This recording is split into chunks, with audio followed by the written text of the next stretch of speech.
Hello friends, કેમ છો બધા? તો સ્વાગત છે તમારું મારી આ ચેનલ ઉપર. આજ આપણે બનાવશું વધારે લીંબુ હોય અને લીંબુ સ્ટોર કેવી રીતે કરવા, જેનો આપણે ઉનાળામાં ખૂબ જ સારી રીતે ઉપયોગ કરી શકીએ. તો આ રીતે મેં સરસ બજારમાંથી મોટા અને એક સરખા લીંબુ લઈ લીધા છે.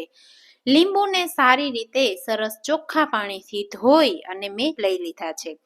તો લીંબુને ધોઈ અને એના બે ટુકડામાં ભાગ કરી અને લીંબુનો બધો જ રસ હું કાઢી લઉં છું.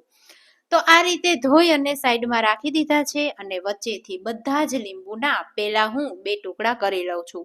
અત્યારે લીંબુની અંદરથી બી કાઢવાની કોઈ જ જરૂર નથી. તો આ રીતે મેં બધા લીંબુના કટ કરી લીધા છે, જે તમે જોઈ શકો છો.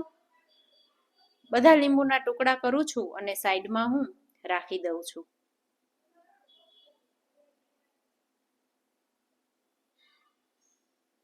બી કાઢવાની કોઈ જ જરૂર હોતી નથી.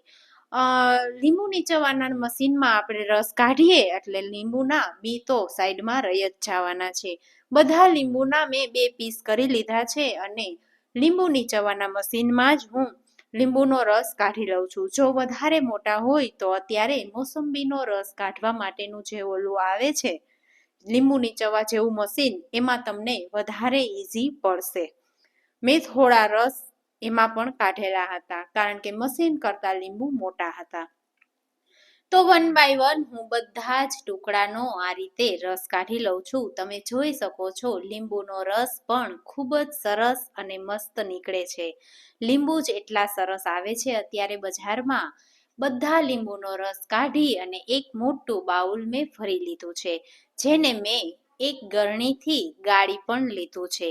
એની અંદર એક મોટી ચમચી મીઠું લેવાનું છે, જે તમે વધારે રસ હોય તો ઓછું કે વધારે એ રીતે કરી શકો છો. અંદાજે જ લઈ લેવાનું છે. એક મોટી ચમચી મેં ખાંડ લીધી છે.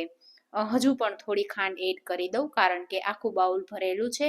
હલાવી અને લીંબુમાં મીઠું અને ખાંડ બે એક રસ થઈ જાય અને ઓગળી જાય એટલે બધો જ લીંબુનો રસ હું એક ગરણીમાં ગાળી લઉં છું. તો આ રીતે મેં બધો લીંબુનો રસ એક ગરણીમાં ગાળી અને મોટા એક બાઉલમાં લઈ લીધો છે. બધો જ રસ આપણે લાંબા સમય સુધી સ્ટોર કરવો છે, એટલે કડસો ન થઈ જાય એ માટે મીઠું અને ખાંડ સ્કીપ કરવાના નથી.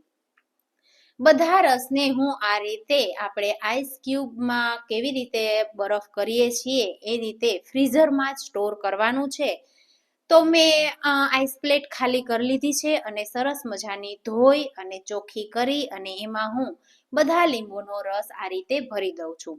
નાના અને મોટા બે ક્યુબમાં મેં રાખ્યું છે, એટલે ક્યારેક ઓછો જોતો હોય રસ તો નાનો ટુકડો પણ લઈ શકાય આમાંથી, અને જો વધારે જોતો હોય તો મોટો ટુકડો પણ લઈ શકાય.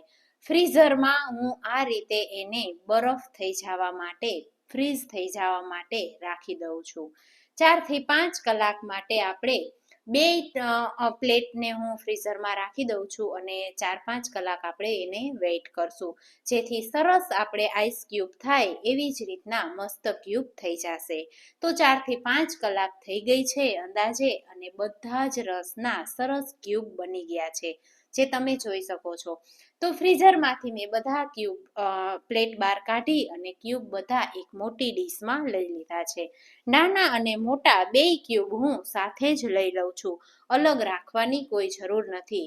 જો તમે ચેનવાળી પ્લાસ્ટિક બેગ આવે એમાં રાખો તો પણ હાલે, અને કોઈ એવો એરટાઈટ ડબ્બો હોય તમારી પાસે એમાં રાખો તો પણ ચાલે. મેં અત્યારે અહીંયા મારી પાસે જેટલા ક્યુબ હતા એ પ્રમાણે એક ડબ્બો લીધો છે, જે સરસ એરટાઈટ છે. તેમાં આખું વરસ સારી રીતે કોઈ પણ વસ્તુ સ્ટોર કરી શકાય છે. તો હું નીચે પેલા મોટા ક્યુબ રાખી દઉં છું. આ રીતે બધા ક્યુબ મેં સરસ ગોઠવી અને ડબ્બામાં ભરી લીધા છે. આ રસને હું આખું વરસ સરસ રીતે ઉપયોગ કરી શકીશ, લીંબુ શરબતમાં પણ અને દાળ શાકમાં પણ. તો કેવો લાગ્યો મારો video? Thank you for watching.